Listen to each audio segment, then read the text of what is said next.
ನಮಸ್ಕಾರ. News 18 digital ಕಾಂಟೆಂಟ್ಗೆ ಸ್ವಾಗತ.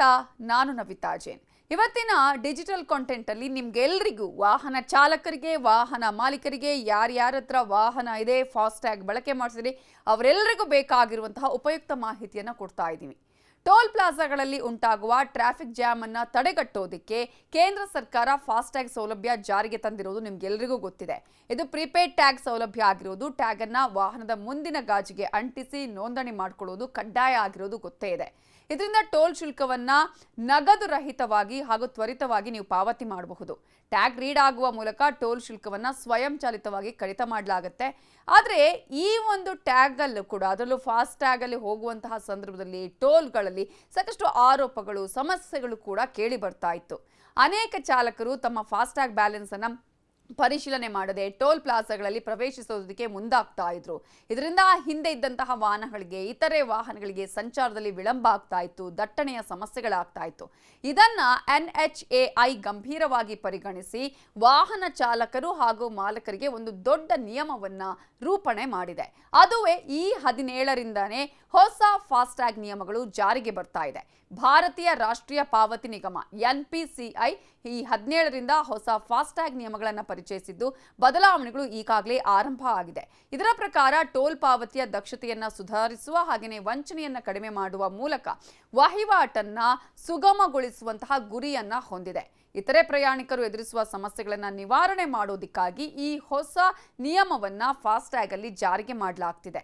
Balance ಇಲ್ಲದೆ ಪ್ರಯಾಣ ಮಾಡುವ ಟೋಲ್ ಪ್ರಯಾಣಿಕರಿಗೆ ಇದರಿಂದ ಹೆಚ್ಚು ಪರಿಣಾಮ ಉಂಟಾಗುತ್ತೆ. ಜೊತೆಗೆ ಟೋಲ್ ತೆರಿಗೆ ಸಂಗ್ರಹವನ್ನ ಸುವ್ಯವಸ್ಥೆಗೊಳಿಸುವ ಮತ್ತು ಪ್ರಯಾಣಿಕರಿಗೆ ತಡೆರಹಿತ ಅನುಭವವನ್ನು ಖಾತ್ರಿಪಡಿಸುವಂತಹ ಗುರಿಯೊಂದಿಗೆ ಈ ನಿಯಮವನ್ನ ಜಾರಿ ಮಾಡಲಾಗ್ತಿರೋದು.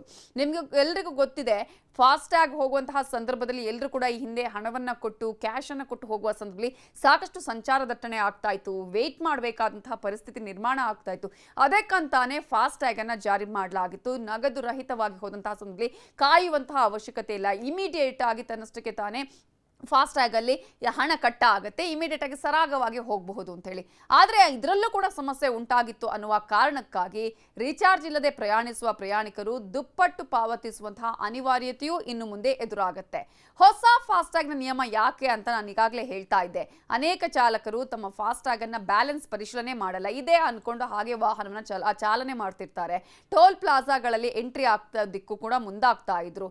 ಇದರಿಂದಾಗಿ ಅನೇಕ ವಾಹನ ಸವಾರರಿಗೆ ಸಮಸ್ಯೆ ಆಗ್ತಾ ಇತ್ತು. ಸೊ ಇದನ್ನ ಗಂಭೀರವಾಗಿ ಪರಿಗಣಿಸಿರುವಂತಹ ಇಲಾಖೆ ಈಗಾಗಲೇ ಈ ಒಂದು ವಾಹನ ಸವಾರರು ಯಾರ್ಯಾರು ಈ ರೀತಿಯಾದಂತಹ ಸಮಸ್ಯೆಗಳನ್ನು ಮಾಡ್ತಾ ಇದ್ರು ಅವರಿಗೆ ದಂಡ ವಿಧಿಸುವಂತಹ ಪ್ರಯತ್ನವನ್ನ ಮಾಡಿದೆ. ಇನ್ನು ಮುಂದೆ ನೀವು ವಾಹನವನ್ನ ಪ್ರಯಾಣ ಮಾಡುವಂತಹ ಸಂದರ್ಭದಲ್ಲಿ, ನೀವು ಪ್ರಯಾಣ ಆರಂಭ ಮಾಡೋದಕ್ಕೂ ಮೊದಲು ಸಾಕಷ್ಟು ಮೊತ್ತದ ಬ್ಯಾಲೆನ್ಸ್ ಇದೆಯಾ ಅನ್ನೋದನ್ನ ಗಮನಿಸಬೇಕಾಗತ್ತೆ. ಟೋಲ್ ಮೂಲಕ ಪ್ರಯಾಣ ಮಾಡ್ತಾ ಇದ್ರೆ ಫಾಸ್ಟ್ಯಾಗ್ ಖಾತೆಯಲ್ಲಿ ಸಾಕಷ್ಟು ಬ್ಯಾಲೆನ್ಸ್ ಅನ್ನ ಇರಲೇಬೇಕಾಗಿರೋದು ಅವಶ್ಯಕ ಆಗಿರುತ್ತೆ. ಒಂದು ವೇಳೆ ಈ ನಿಮ್ಮ ಅಕೌಂಟ್ ಅಲ್ಲಿ ಹಣ ಇಲ್ಲ ಅಂತ ಆದ್ರೆ ಸಿಸ್ಟಮ್ ನಿಮಗೆ ಮುಂದುವರಿಯೋದಕ್ಕೆ ಅವಕಾಶ ಕೊಡುತ್ತೆ. ಬಟ್ ಫಾಸ್ಟ್ಯಾಗ್ ನಲ್ಲಿ ಕಡಿಮೆ ಬ್ಯಾಲೆನ್ಸ್ ಹೊಂದಿದೆ ಅಂತ ತೋರಿಸುತ್ತೆ. ಫಾಸ್ಟ್ಯಾಗ್ ಬ್ಯಾಲೆನ್ಸ್ ರೀಚಾರ್ಜ್ ಮಾಡೋದಕ್ಕೆ ಅಥವಾ ನಿಮಗೆ ಅದರ ರಿಮೈಂಡ್ ಮಾಡೋದಕ್ಕೆ SMS ಆಗಿರ್ಬೋದು ಅಥವಾ ಫಾಸ್ಟ್ಯಾಗ್ ಅಪ್ಲಿಕೇಶನ್ ಮೂಲಕ ನೋಟಿಫಿಕೇಶನ್ ಅನ್ನು ಕೂಡ ನೀವು ಪಡ್ಕೊಳ್ತೀರಿ. ಸರಿಯಾದ ಸಮಯಕ್ಕೆ ರೀಚಾರ್ಜ್ ಮಾಡೋದಕ್ಕೆ ಸಾಧ್ಯ ಆಗದಿದ್ರೆ ನೀವು ಹೆದ್ದಾರಿಯಿಂದ ನಿರ್ಗಮಿಸುವಾಗ ಅಂತ ಹೇಳಿದ್ರೆ, ಹೈವೇಯಿಂದ ನೀವು ಎಕ್ಸಿಟ್ ಆಗುವಾಗ ಟೋಲ್ಗೆ ದುಪ್ಪಟ್ಟು ಹಣವನ್ನ ಪಾವತಿಸಬೇಕಾಗತ್ತೆ. ಟೋಲ್ ಶುಲ್ಕ 100 ರೂಪೀಸ್ ಆಗಿದ್ರೆ ಹೆದ್ದಾರಿ ಪ್ರಯಾಣ ಆರಂಭಿಸುವ 1 ಗಂಟೆ ಮುಂಚೆ ನೀವು ರೀಚಾರ್ಜ್ ಮಾಡಿರಬೇಕು. ಆಗ ರೀಚಾರ್ಜ್ ಒಂದು ವೇಳೆ ನೀವು ಮಾಡಿಲ್ಲ ಅಂತ ಹೇಳಿದ್ರೆ ನೀವು ದುಪ್ಪಟ್ಟು ಅಂದ್ರೆ 200 ರೂಪಾಯಿ ಪಾವತಿಸಬೇಕಾಗತ್ತೆ. ಈ ಹಿನ್ನೆಲೆಯಲ್ಲಿ ಒಂದಷ್ಟು ಬದಲಾವಣೆಗಳನ್ನ ಮಾಡಲಾಗಿದೆ. ಹಾಗಾದ್ರೆ ಆ ಬದಲಾವಣೆಗಳು ಯಾವ್ಯಾವುದು ಅಂತ ನಾವು ಗಮನಿಸ್ತಾ ಹೋಗೋದಾದ್ರೆ ನೀವು ನೆನಪಿನಲ್ಲೇ ಇಟ್ಕೊಳ್ಬೇಕಾದಂತಹ ಒಂದಷ್ಟು ಅಂಶಗಳನ್ನ ನಾವು ನಿಮ್ಗೆ ಹೇಳ್ತಾ ಇದ್ದೀವಿ. ಫಾಸ್ಟ್ಯಾಗ್ ಹಣ ಪಾವತಿಯನ್ನ ಮಾಡುವಂತಹ ಸಂದರ್ಭದಲ್ಲಿ ಟೋಲ್ ಹತ್ತಿರವಾಗುವವರಿಗೆ ಫಾಸ್ಟ್ಯಾಗ್ ಏನಾದರೂ ಅದು ನಿಷ್ಕ್ರಿಯ ಆಗಿದೆ ಅಂತ ಹೇಳಿದ್ರೆ ಹಣ ಪಾವತಿ ಆಗೋದಿಲ್ಲ. 10 ನಿಮಿಷ ಮೊದಲು ನಿಷ್ಕ್ರಿಯ ಆಗಿದ್ರೂ ಕೂಡ ಅಲ್ಲಿ ಹಣ ಪೇ ಆಗೋದಿಲ್ಲ. ಇನ್ನು ಎಷ್ಟು ಸಮಯ ನಿಗದಿ ಅಂತ ಕೇಳಿದ್ರೆ, ಫಾಸ್ಟ್ಯಾಗ್ ಬಳಕೆದಾರರಿಗೆ ಸುಲಭವಾಗಿ ಮಾಡುವಂತಹ ಸಲುವಾಗಿ 60 ನಿಮಿಷದ ಗ್ರೇಸ್ ಪೀರಿಯಡ್ ಅನ್ನ ಕೊಡಲಾಗಿದೆ. ಅಂದ್ರೆ ಟೋಲ್ ದಾಟುವ 1 ಗಂಟೆ ಮೊದಲು ಫಾಸ್ಟ್ಯಾಗ್ ಅನ್ನ ನೀವು ಆಕ್ಟಿವ್ ಮಾಡೋದಕ್ಕೆ ನಿಮಗೆ ಅವಕಾಶವನ್ನ ಕೊಡಲಾಗಿದೆ. ಬ್ಲ್ಯಾಕ್ ಲಿಸ್ಟ್ ಏನಾದರೂ ಆಗಿದ್ದು ಅಂತ ಹೇಳಿದ್ರೆ ಆಗ ಏನು ಅಂತ ಕೇಳಿದ್ರೆ, ಫಾಸ್ಟ್ಯಾಗ್ ಟೋಲ್ ದಾಟುವ ಮುನ್ನ ಸಕ್ರಿಯವಾಗಿ ಆಗದೆ ಇದ್ರೆ 2 ಬಾರಿ ಟೋಲ್ ಅನ್ನ ಕಟ್ಟಬೇಕು. ಆದರೆ 10 ನಿಮಿಷ ಮೊದಲು ರೀಚಾರ್ಜ್ ಮಾಡಿದರೆ ಒಂದು ಬಾರಿ ದಂಡದ ಹಣ ವಾಪಸ್ ಆಗುತ್ತೆ, ಅಂದರೆ ರೀಫಂಡ್ ಮಾಡೋದಕ್ಕೂ ಕೂಡ ನೀವು ಮನವಿಯನ್ನ ಮಾಡ್ಕೊಳ್ಬಹುದಾಗಿದೆ. ಹಣ ಪಾವತಿಯಲ್ಲಿ ವಿಳಂಬ ಆದರೆ ಟೋಲ್ ರೀಡರ್ನಲ್ಲಿ ವಾಹನ ದಾಟಿದ ಮೇಲೆ ಟೋಲಲ್ಲಿ ಹಣ ಪಾವತಿಯ 15 ನಿಮಿಷಕ್ಕಿಂತ ವಿಳಂಬ ಆದರೆ ಫಾಸ್ಟ್ಯಾಗ್ ಬಳಕೆದಾರರು ಹೆಚ್ಚುವರಿ ಶುಲ್ಕವನ್ನು ಪಾವತಿಸಬೇಕಾಗತ್ತೆ. ಹೆಚ್ಚುವರಿ ಶುಲ್ಕ ವಾಪಸಾತಿ ಹೇಗೆ ಅಂತ ನೀವು ಕೇಳಿದ್ರೆ, ಫಾಸ್ಟ್ಯಾಗ್ ಬ್ಲ್ಯಾಕ್ ಲಿಸ್ಟಲ್ಲಿದ್ದು ಅಥವಾ ಕಡಿಮೆ ರೀಚಾರ್ಜ್ ಹೊಂದಿದ್ರೆ ಟೋಲ್ ದಾಟುವಾಗ ಡಬಲ್ ಪೇಮೆಂಟ್ ಅಥವಾ ಹೆಚ್ಚುವರಿ ಶುಲ್ಕವನ್ನು ಕಡಿತ ಮಾಡಿಕೊಂಡಿದ್ರೆ 15 ದಿನಗಳ ಬಳಿಕ ನೀವು ಬ್ಯಾಂಕ್ಗಳಿಂದ ಶುಲ್ಕ ವಾಪಸಾತಿಗೆ ಮನವಿ ಮಾಡಬಹುದು. ಅದಕ್ಕಿಂತ ಮುಂಚೆ ಆಗೋದಿಲ್ಲ, 15 ದಿನಗಳ ಆದ ಬಳಿಕ ನೀವು ಮನವಿಯನ್ನು ಮಾಡ್ಕೊಳ್ಬಹುದು. ಇನ್ನು ಫಾಸ್ಟ್ಯಾಗ್ ಹೊಸ ನಿಯಮಗಳ ದಂಡದಿಂದ ನೀವು ಹೇಗೆ ತಪ್ಪಿಸ್ಕೊಳ್ಳೋದು ಅಂತ ನೋಡೋದಾದ್ರೆ, ಫಾಸ್ಟ್ಯಾಗ್ನಲ್ಲಿ ನಿಗದಿತ ಹಣ ಇರುವಂತೆ ನೋಡ್ಕೋಬೇಕು. ಬ್ಲ್ಯಾಕ್ ಲಿಸ್ಟ್ಗೆ ಹೋಗದಂತೆ ನೀವು ಫಾಸ್ಟ್ಯಾಗ್ ಅನ್ನು ಆಗಾಗ ಆಕ್ಟಿವ್ ಆಗಿರುವಂತೆ ನೋಡ್ಕೊಳ್ಬೇಕು, ಚೆಕ್ ಮಾಡ್ಕೊಳ್ತಾ ಇರಬೇಕು. ಹೆಚ್ಚುವರಿ ಹಣ ಕಡಿತ ಆಗೋದನ್ನು ತಪ್ಪಿಸೋದಕ್ಕೆ ಹಣ ಕಡಿತ ಸಮಯವನ್ನ ನೋಡ್ಕೊಳ್ಬೇಕಾಗತ್ತೆ.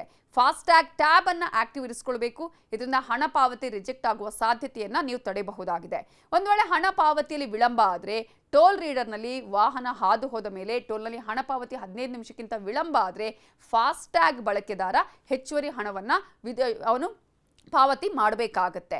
ಇನ್ನು ಬ್ಲ್ಯಾಕ್ ಲಿಸ್ಟ್ ಅಲ್ಲಿದ್ದು ಕಡಿಮೆ ಬ್ಯಾಲೆನ್ಸ್ ಹೊಂದಿದ್ರೆ, ಒಂದು ವೇಳೆ ತಪ್ಪಾಗಿ ಹಣ ಕೂಡ ಕಡಿತಗೊಂಡಿದ್ರೆ ಆಗ ಬ್ಯಾಂಕ್ಗಳಿಗೆ 15 ದಿನಗಳ ಬಳಿಕ ನೀವು ಹೆಚ್ಚುವರಿ ಶುಲ್ಕವನ್ನ ವಾಪಸಾತಿಗೆ ವಿನಂತಿಯನ್ನ ಕೂಡ ಮಾಡ್ಕೊಳ್ಬಹುದಾಗಿದೆ. ಇನ್ನು ಈ ನಷ್ಟಕ್ಕೆ ಟೋಲ್ ಆಪರೇಟರ್ ಕೂಡ ಜವಾಬ್ದಾರ.